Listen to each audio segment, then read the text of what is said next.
हरे कृष्णा, सभी को राधे राधे। आप सभी का मेरे चैनल गौरहरी में बहुत बहुत स्वागत है।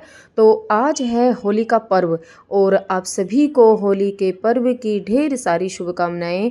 भगवान प्रहलाद की जय हो। भगवान प्रहलाद और श्री हरि विष्णु जी आप सभी के जीवन में खुशहाली लेकर आए और आप सभी के जीवन में ये जो होली का पर्व है ये सुख शांति लेकर आए। तो जब हम होली का पर्व मनाते हैं, होली पूजने के लिए जाते हैं, तो हमें कुछ सामान लेने होते हैं जिनके द्वारा ही हम होली का पूजन करते हैं। और अगर कुछ चीज़ हमसे कम रह जाती है तो होली का पूजन नहीं माना जाता है। तो बहुत सी चीज़ें हैं, बहुत ज़रूरी चीज़ें होती हैं होली के पूजन के लिए। तो आज की वीडियो में हम यही जानेंगे कि हमें क्या क्या सामान होली पूजन के लिए लेने हैं और कौन कौन से ज़रूरी सामान हैं जो हमें लेने हैं। तो आइए देख लेते हैं। तो सबसे पहले हमें इस तरह का कोई पात्र लेना है। आप शुद्ध पात्र ले, थाली परात कुछ भी ले सकते हैं। तो हमने ये परात ले ली है। तो और उसके बाद हमें एक लोटे में जल ले लेना है और शुद्ध जल लें और उसमें थोड़ा सा गंगा जल अवश्य रूप से डाल लें। और देखिए, अगर आपने नारियल बनाया है गोबर से, गाय के गोबर से बनाया, तो आप वो थाली में अवश्य रूप से रखें।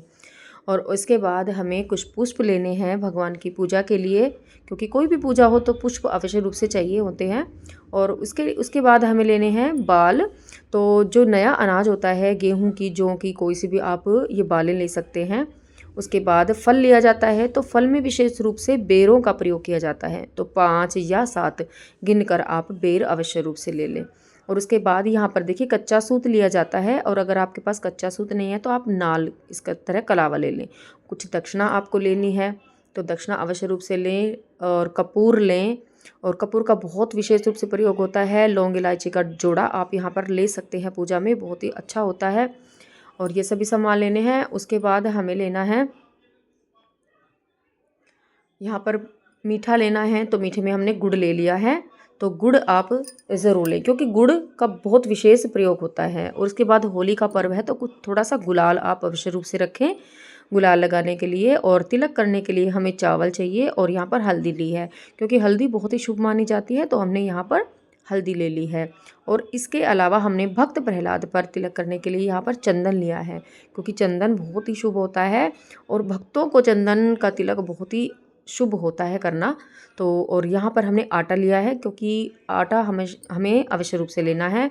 और हम अपने इस सारे सामान को ढकने के लिए हमें कोई कपड़ा चाहिए, कोई रसोई का छन्ना, आप शुद्ध बिल्कुल कोई भी साफ़ कपड़ा ले लें, छन्ना ले लें, कोई थालपूस वगैरह जो भी होता है आपके यहाँ, तो वो आप ले लें। और इस तरह से ढककर ही हमें ये सारा सामान लेके जाना है, क्योंकि क्योंकि हमें घर से थोड़ा दूर जाना होता है, तो हमें ढककर ही इस तरह से सारा सामान लेके जाना होता है।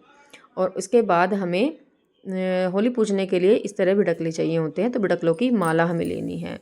और जब भी आप होली पूजने के लिए जाएं तो आपके सर पर पीलिया अवश्य रूप से होना चाहिए। तो पीलिया देखिए होता है जैसे बच्चे का जब आपके यहाँ जन्म होता है तो पीलिया होता है, वो पीलिया आप ले लें। इस तरह से होली का पूजन किया जाता है। हरे कृष्णा, राधे राधे।